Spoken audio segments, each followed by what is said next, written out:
And welcome to Centre Never Apart. I am with one of my very good friends and long-term collaborators, Jordan King. Hello. How are you? Hello.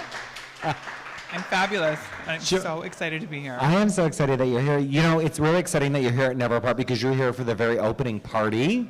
Yeah, I was here for the grand opening. I've been here a number of times. A number of times. To visit Montreal. It's such a gorgeous city. Now, why don't we kind of delve into how we first met? Because it's many moons ago. Absolutely. How We did have we known meet? each other for many, many, many years. We met in Vancouver at Celebrities Nightclub.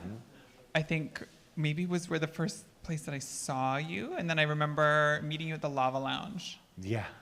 And really getting to know you during that era. That era of it. But that moment at Celebrities, I remember it was like this crazy, all these club kids from the States, I forget where it came. It was like this, where are we moment? And it was just it was crazy. filled with club kids and... Yeah, it was this really weird cosmic night where, these people were in from out of town and Celebrities was just like, there was major magic happening. And I remember...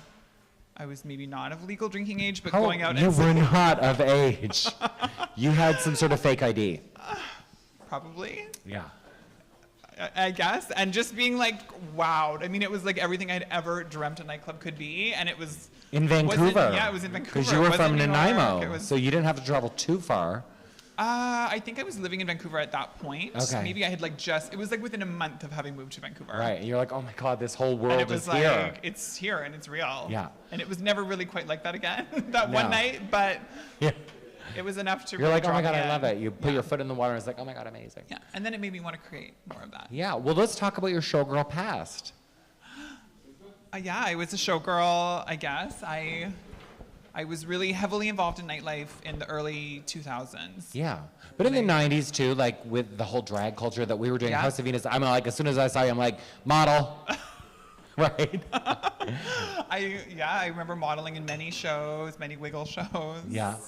I modeled for some Vancouver designers as well. I got asked to do stuff outside of just the nightlife world, and then I was doing burlesque and... Well, how did it start? Because it was, like, let's be honest, it started with kind of the drag scene. Yeah, for sure. So I guess I got drawn into all of it. I wouldn't say that I was ever exclusively kind of in the drag world only. I was really in just nightlife in general. Yeah. And that went for like working with you on parties that you were throwing. Yeah. We had a lot of crazy moments.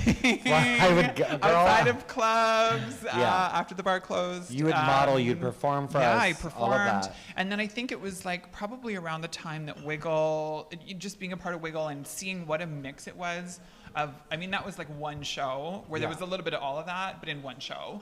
And so seeing some of those burlesque dancers and being just totally mesmerized by it and wanting to do it and feeling like I could Which do you it. did so well. Like, I mean, you kind of turned it all to burlesque and it was show and show a little and all of that stuff. Yeah, I did a show once, I'll never forget. It was one of the first big burlesque shows I ever did, and Dita Von Teese was headlining. And so, I mean, hello, you're never even going to come remotely close to what she can do. She's a goddess, and her shows, the production value, the costumes, everything. Yeah. And I remember the Globe and Mail specifically made a really negative comment about my performance in the context of that whole show.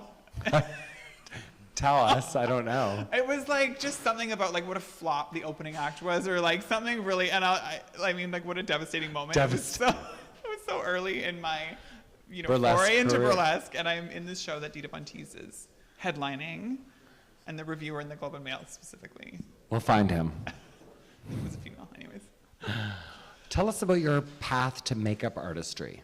Makeup, I sort of fell into a little bit as well. I mean, I'd done some drag performance stuff. I had done burlesque. I had obviously been doing my own makeup for a long time and had just been obsessed with makeup for as long as I can remember, I guess. And when I first moved to Vancouver, one of the first people that I got to know in the city was someone who just graduated from makeup school. So she would do my makeup a lot and just, I don't know, do crazy stuff, do whatever. And I never really considered it as a viable career, I guess. I don't know why I didn't sooner, but it was sort of at a point in my life when I was getting a little bit, not too old, but I really recognized that I needed to kind of start to focus on something that had a real job, more longevity to it, get a real job. And I had a friend who worked for Mac, and he just asked me really kind of in passing if I was interested in a job as a cashier. It would mostly be on the weekends. And back then, big, busy Mac locations had cashiers who just worked the tills, didn't do any makeup. And I was thrilled at the thought of free makeup and working for Mac, which is an amazing, incredible company. And that led to 10 years with Mac. Do you think that your showgirl past gives you an advantage to do makeup? I mean, I believe it does. Yeah, I mean, there's certainly, I can draw on so much experience with doing my own makeup. And even those really early years before I worked for Mac, I was just experimenting. I was so cavalier, and I think that that's such an important process to go through in any creative medium where you just are not even remotely concerned about the outcome. You're learning and experimenting and trying things. I used to lighten my skin tone from head to toe with foundation. I would dust pigment all over. I would put glitter everywhere. I just tried everything. It was like, why the heck not? I would get makeup all over my costumes. I would sometimes go like, I would cover myself in, super dark foundation to look super tanned, full head to toe. And like, do you why still or not? no? No. Those were kind of the fun days of like playing around. Yeah, for sure. I mean, if it was for a shoot, absolutely. And having a knowledge of how to use those products in that way absolutely comes in handy, because I think a lot of makeup artists don't really even know. What are the joys of being in the beauty business nowadays? It's a really fascinating time where beauty imagery is so much more available and just readily accessible than it's ever been before. I think that that's on one hand really incredible, because people are being sort of experimental and fearless in their own ways, and sharing that on social media. I think the flip side of it is that I would say almost a little bit, it's sort of too saturated in a way. In what way? Just that this accessibility means that it's hard sometimes to turn off what other people are doing. Right. And not that that's necessarily a bad thing, but I just think as an artist, to really focus on your creative vision sometimes means kind of tuning out all the noise. Right. Which there's a lot of noise. There's so much of it. So much. And it's like so wonderful, but it can also just be distracting and kind of a bit of a vacuum that you can get drawn into. Now, in recent years, you've moved to Toronto. Yes, I live in Toronto now. You've been traveling quite a bit doing makeup. Talk about some of the career highlights as a makeup artist that you've been doing. Well, this year I really set out to push myself and really just seek out opportunities really around the world, essentially. And you've been doing it, which is awesome. And I've done some incredible things this year. So I went to Paris just over a year ago and was connected to some people in the industry there through a friend in Toronto. And they were so encouraging to come back during show season, during the international collections, because there's opportunity for artists to get booked on some of the shows. There's just a real demand for artists during that time, because the shows, some of them might have 80 plus models in a show, and they might need head to toe body makeup, or there might be 20 models in a show, and they might need absolutely zero makeup, because the designer wants really nothing at all but just moisturizer. Regardless, that's a time when, if you're there, it's like right place, right time. There is opportunity to get, work your way into the industry in that way. So I went back in the spring, and then I went back again in the fall, and was just kind of hounding the people. Pounding that pavement. Yeah, pounding the pavement, and really reaching out and trying to sort of gently and delicately harass the people that I want to work with. And I got booked on some just incredible shows that were such, wonderful career highlights. That's gorge. Yay. Let's talk about the tea. The tea, okay. Talk about, you know, how the transition happened and what was the moment where you knew and where it was actually time to like. So I was privy to all that. I was very you lucky. were there. You were there for all of it. You have known me throughout really a big chunk of my life. Yeah. I would say that a very pivotal moment for me was seeing Candace Kane in Vancouver and meeting her, and you would have been there when that happened. Would have brought her.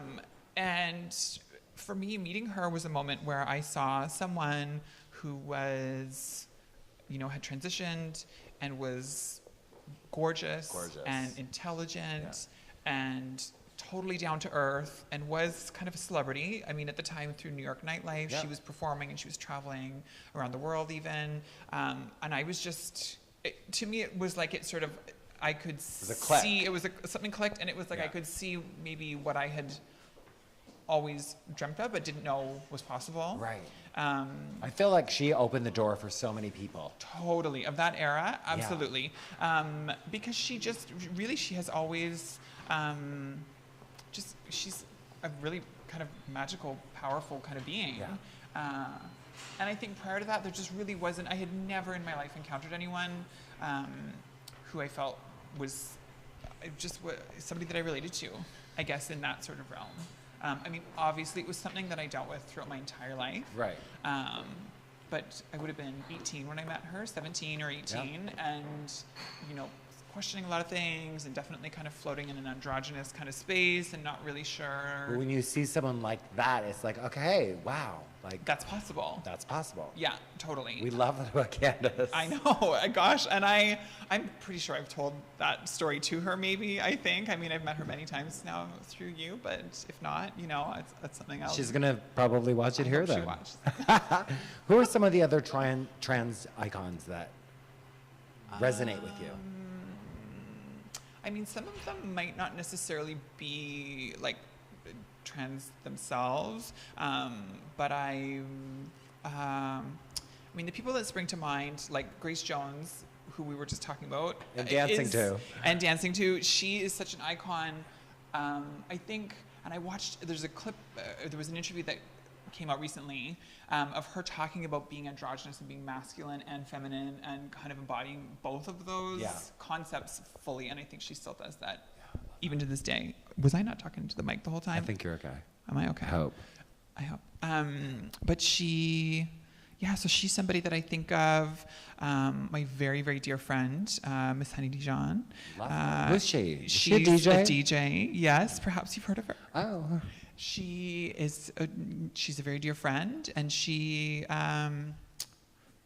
she's someone else that I just have. She's a very positive role model, I think, for women DJs, for trans people, for people of color, like so many things. She's just totally love her. Totally. Yeah.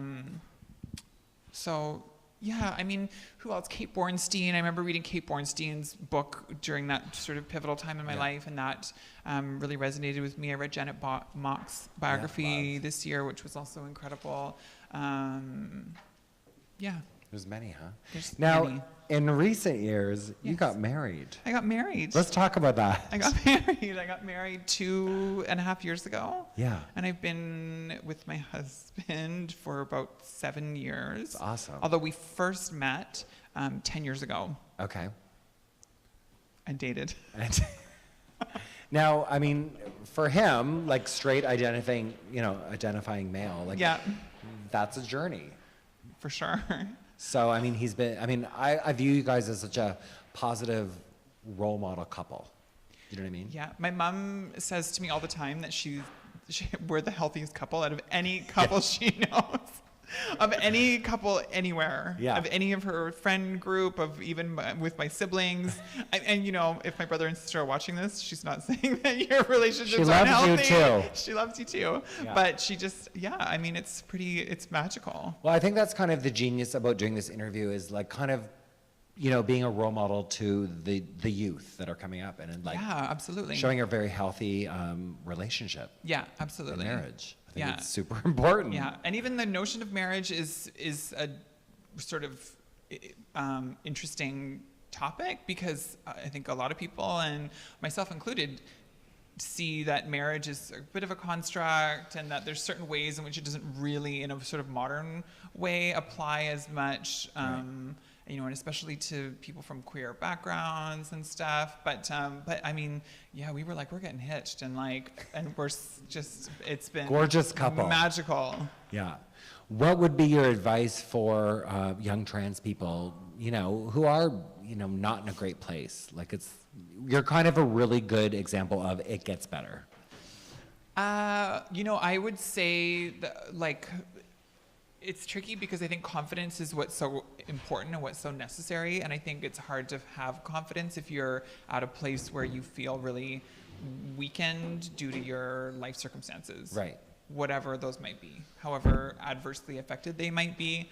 But I think confidence is something that even in the span of our life comes and goes at different periods and sort of waxes and wanes depending on certain things. So I would encourage people to try and find the people in their life that make them feel really confident, and just look for opportunities that are going to boost and bolster their confidence. And when it comes to relationships, that the first and foremost thing has to be that that person respects you. Right. And regardless of how attractive they might be or any of the other packaging, they have to treat you respectfully. Yeah.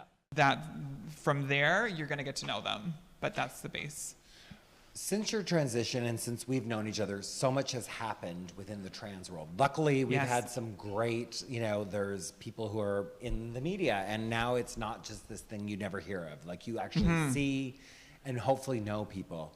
Yeah. What are the biggest strides you've seen in that time? I mean, I think like, just the visibility piece is so incredible. Yeah. And I don't think 10 years ago we could have imagined that it would be what it is now, with characters on TV shows and somebody like Laverne Cox, who's also such an amazing icon, and she's so intelligent and well-spoken, and is just being such a amazing advocate, and is having some really incredible opportunities come her way. And it's, I think, still a struggle. And I think same for Candace and anyone who's in sort of arts and entertainment. It's not necessarily like there's a sure or consistent sort of stream of work or income, especially with the climate of what's kind of going on in the world. But at the same time, it's like we see it. There's sort of this pendulum swinging. For sure. And I think that the visibility piece is, I think it's huge, and I think it really does start to, it just kind of, I don't want to say that it normalizes it, because it should never necessarily be normalized, but it just makes it part of the lexicon of society. What do you think are the steps that can be taken for people like us that what should we be doing, or what should artists be doing? Both, yeah. I think, and it's something that I still strive to do, is to continue to be expressive, and to create, and to maybe even create some controversial messages, and to just like make fucking art. Yeah. Like now more so than ever, and I've seen chatter about it on social media, you know, people saying that with what's happened with the US election and the sort of direction that things are headed, it's like more critical than ever that we're being creative, creating art, connecting with one another in a face-to-face way, not just on social media, getting out to events, just fostering our community. I love that. What can we expect from the future, other than maybe a Wiggle show? Why are you here again? Why are you here I'm here because we are going to be taking photos tomorrow for Miss Cotton to get makeup done. I'm here to do your makeup. Yeah.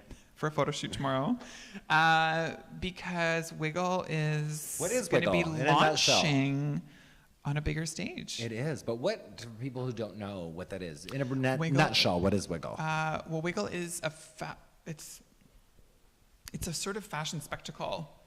There's a fashion show element, there's performers, there's burlesque, there's drag, there's voguing. It's been such an amazing mix. I mean, even just the people that have attended Wiggle. I was there the year that Debbie Harry was there. Oh my God, Blondie? Debbie Harry? Yes. Ah, when right. Lady Bunny hosted the show, the Yeah. hosts were always some of my absolute favorite. I keep telling you to bring Lady Bunny. We'll see.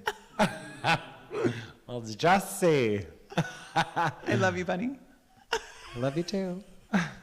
Well, thank you so much for doing this, and I can't wait to have you do my makeup tomorrow. I can't wait. And I can't wait to see what more is in store with Never Apart. Yeah, let's bring that back. Why is Never Apart so important?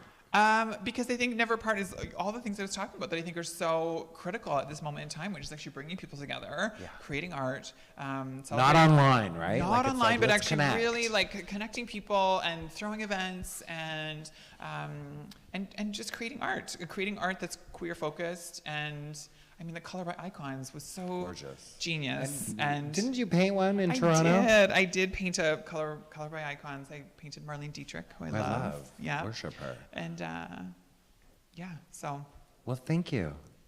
thank you. Thanks for having me. Yay. Oh.